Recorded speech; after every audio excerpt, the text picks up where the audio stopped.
اعوذ باللہ من الشیطان الرجیم بسم اللہ الرحمن الرحیم نحمده ونسلم علی رسوله الکریم اما بعد فاعوذ باللہ من الشیطان الرجیم بسم اللہ الرحمن الرحیم اللهم صل علی محمد وعلى آل محمد كما صلیت علی ابراہیم وعلى آل ابراہیم انك حمید مجید اللهم بارك على محمد وعلى آل محمد كما باركت على إبراهيم وعلى آل إبراهيم إنك حميد مجيد۔ میرے پیارے بھائیو دوستو بزرگوں، اللہ تعالیٰ کا احسان و کرم ہوا کہ اللہ تعالیٰ نے ہمیں عصر کی نماز باجماعت پڑھنے کی توفیق نصیب فرمائی۔ اس سے بعد اللہ تعالیٰ کا یہ خاص فضل کرم ہوا کہ اللہ تعالیٰ نے ہمیں چند گھڑیاں دین کی خاطر بیٹھنے کی توفیق نصیب فرمائی۔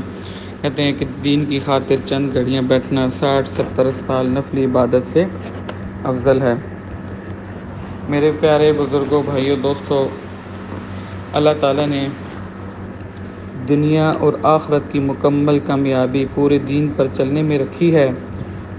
پورا دین ہماری زندگیوں میں اور سارے انسان کی زندگیوں میں، جتنے بھی انسان ہیں ان کی زندگیوں میں آ جائے، اس کے لیے اللہ تعالیٰ نے نبی کریم صلی اللہ علیہ وآلہ وسلم کی تربیت، محنت کو سبب بنایا۔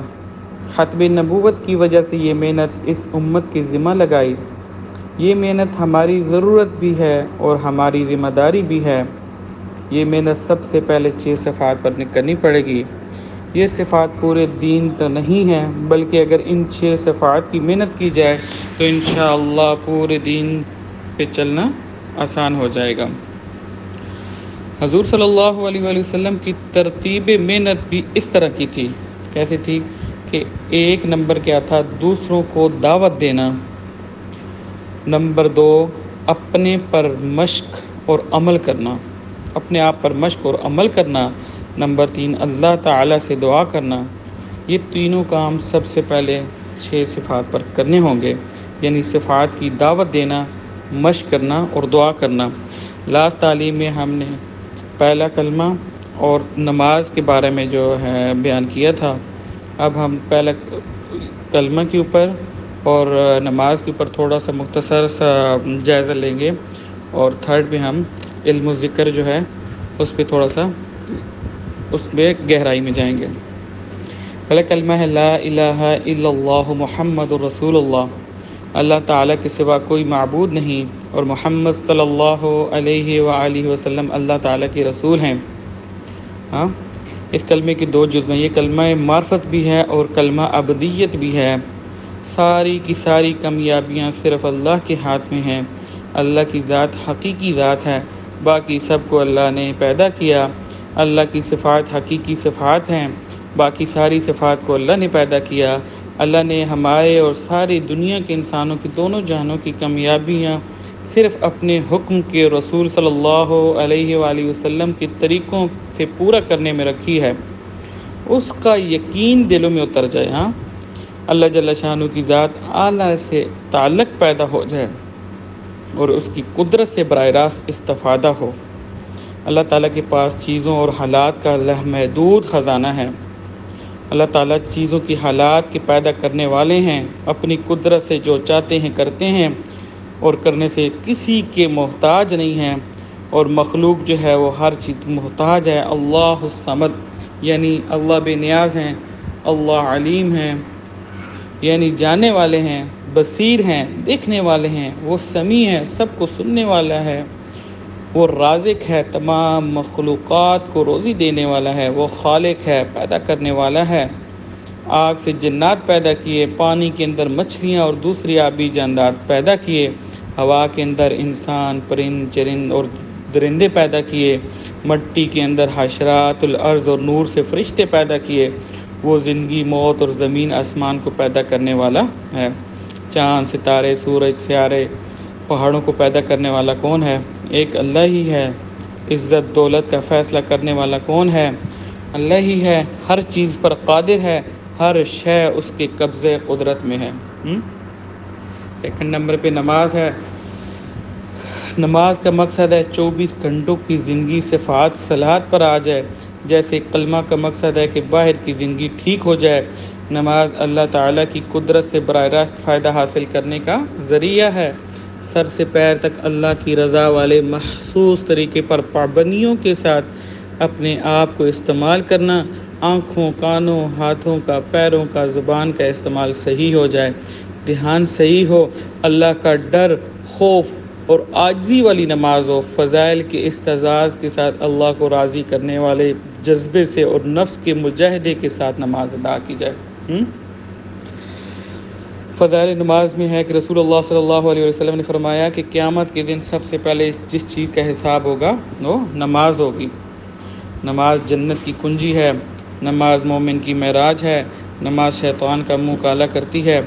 ایک دفعہ نبی کریم صلی اللہ علیہ وسلم سردیوں کے موسم میں باہر تشریف لائے اور پتے درختوں پر سے گر رہے تھے۔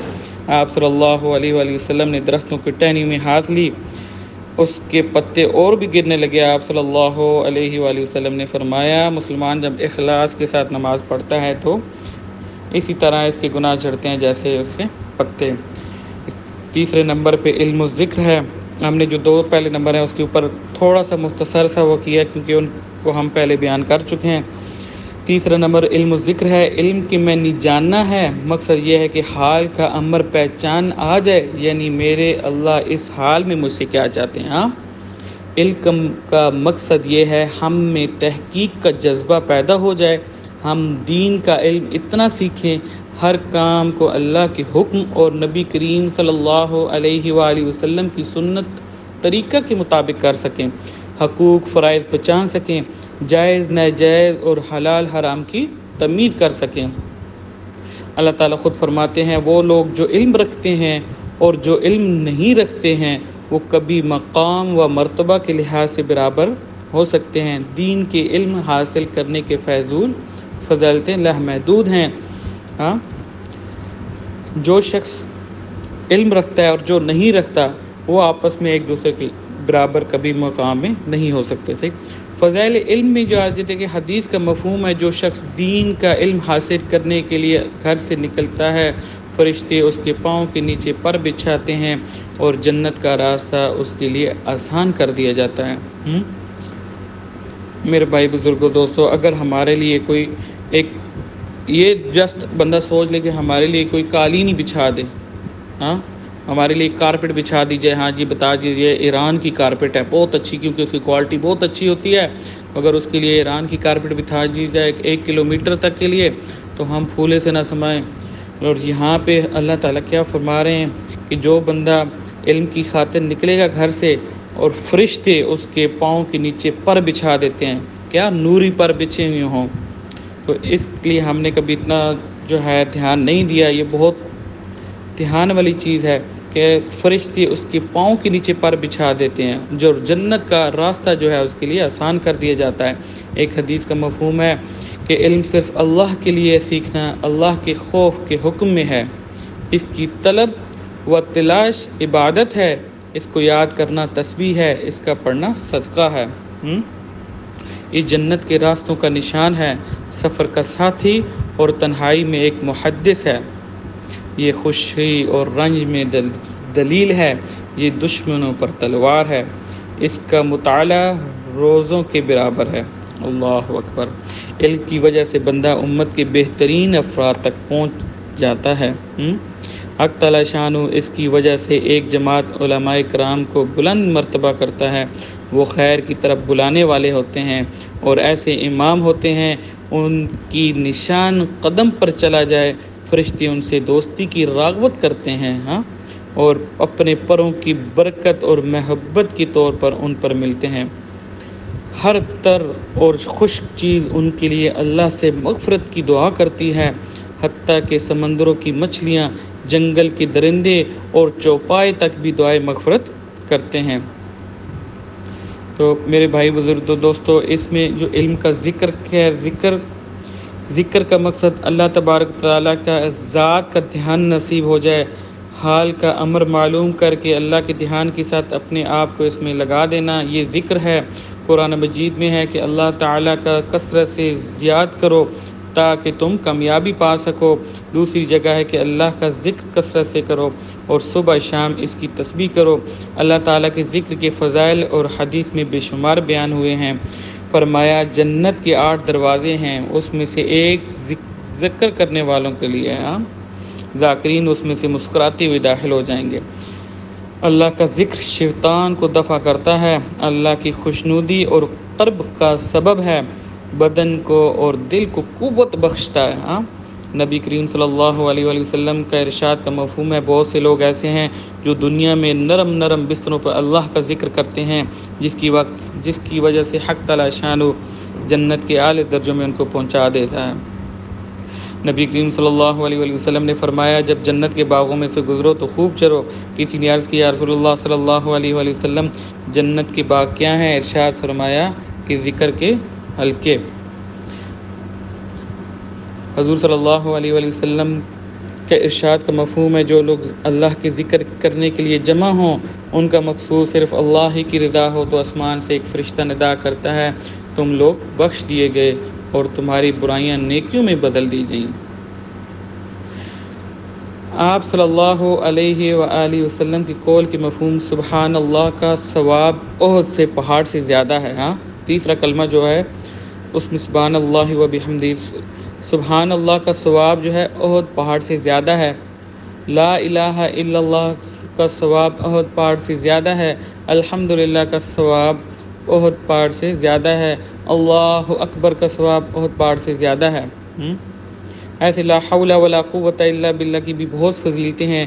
یہ جنت کے خزانوں میں سے ایک خزانہ ہے، جنت کے دروازوں میں سے ایک دروازہ ہے، جنت کا ایک پودا، اور یہ کلمہ 99 بیماریوں کی دوا ہے۔ تیسرا کلمہ جو ہے سبحان اللہ و بحمدہ سبحان اللہ العظیم، یہ کلمہ کتنی بیماریوں کی دوا ہے؟ 99 بیماریوں کی دوا ہے۔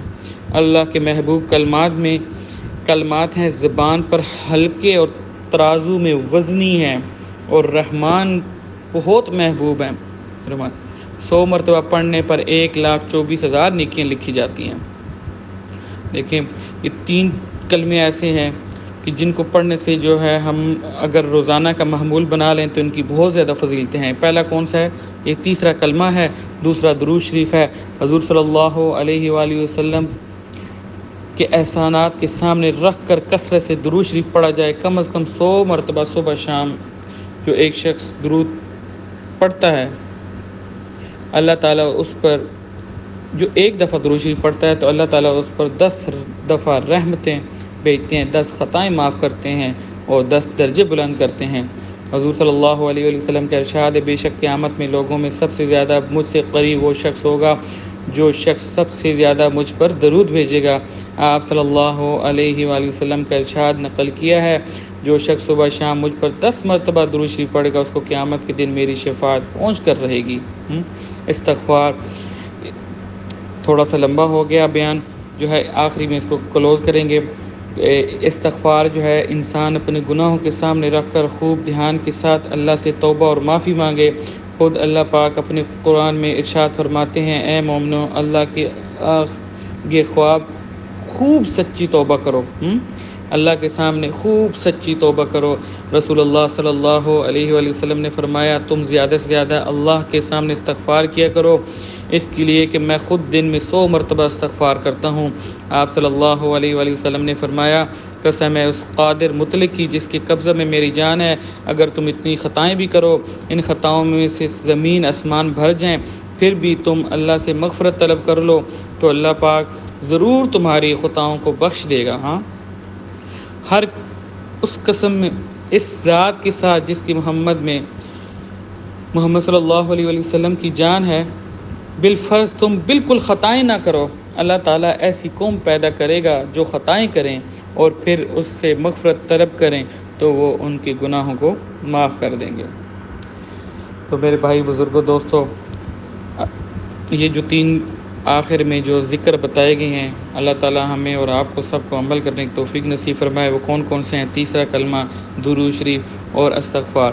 تیسرا کلمہ 100 دفعہ بھی پڑھ لیں، درود شریف 100 مرتبہ اور استغفار 100 مرتبہ۔ ہمیں اور آپ کو اللہ تعالیٰ عمل کرنے کی توفیق نصیب فرمائے۔ وآخر دعوانا الحمد للہ رب العالمین۔